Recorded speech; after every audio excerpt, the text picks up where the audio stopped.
Okay, in the previous lesson, I promised to show you how to build this rule.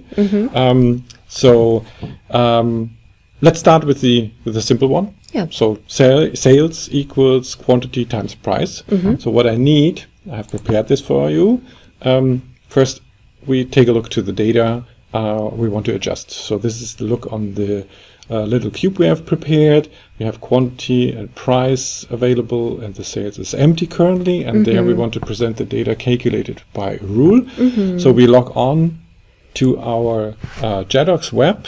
And we have to navigate now to the modeler because we have to build the rule really in the database. Okay. So modeler, we go here, and then we select our little database, and we need to go to the cubes. And as you can see, we have sales data cube. So we go to the sales data cube, and you have a little bit more space here. I close this here. So I'm in the sales data cube, and the cube has some dimensions, and there is a tab called rules. So we go there. So, and here's the starting point. So we are going to calculate inside this particular cube our data, and we can add, import, and export rules. So currently we have nothing to export, and we want to create. We actually want to add our first rule by ourselves.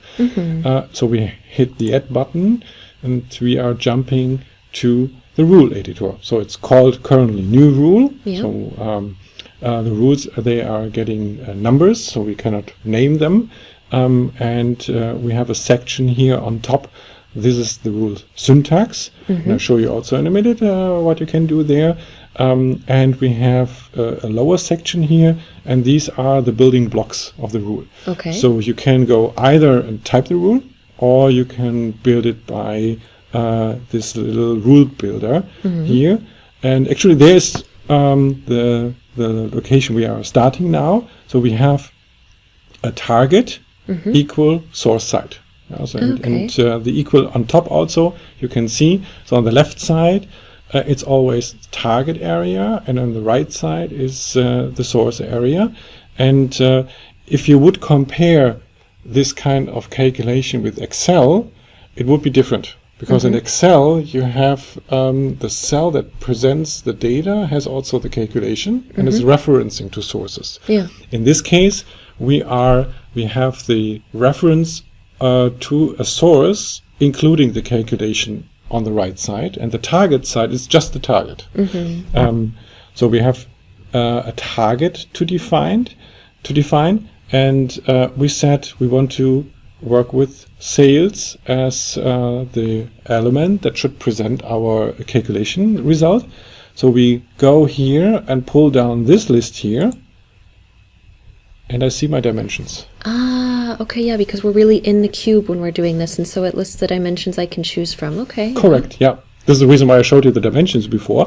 So you see really all dimensions of this particular cube where we are currently inside, and now we have to choose precisely where is my element, where I want to present the calculation result. So it's in the dimension sales measure, and now I can go here to this little gear, and we can select the element that we want to use for the presentation of the calculation.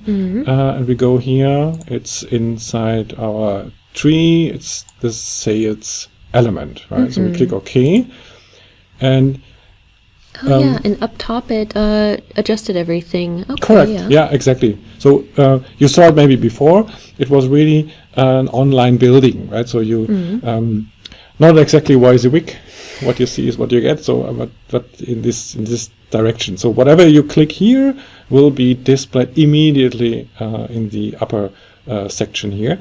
So we defined that sales element in sales measure is the element where we want to store our result of our calculation.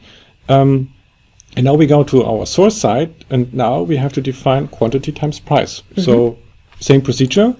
We select from the given dimensions the sales measure dimension, because there inside we have our I have to go a little bit here, so to find my gear. So select element, I select quantity, And so technically, this is already a working calculation. In this case, whatever is on quantity, it will be displayed on sales. Okay, so in this case, it just wouldn't make sense to do it, but It that's wouldn't make what would be sense. going on in the background. Maybe I show you. Okay. Yeah. So when I save this, so the system will not tell me that it doesn't make sense, right? So, but I want to show you that it's already doing something, right? And you see, whatever is on quantity, it's displayed on sales, because this is what we said. Quantity, as sales equals quantity. But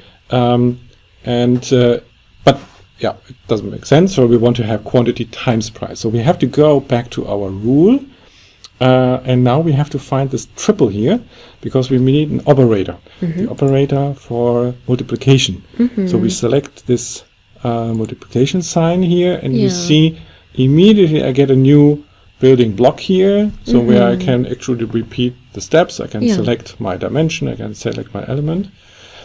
But I would like to use this opportunity to show you an alternative. Okay. So when you're a little bit more used to the syntax, and I go here and I delete this. When I delete this, I have the possibility to use this refresh button here, and a single click is okay. The underlying rule builder here is updated, is refreshed. So you see the building block I added is gone. Yeah. But now I can also write the multiplication operator directly. But now, how to proceed? So what I need to know is the syntax of the brackets, to say inside my brackets and single quotes, to see they are really added automatically, the starting and the end point. This is the syntax for adding or displaying an element name and a dimension name.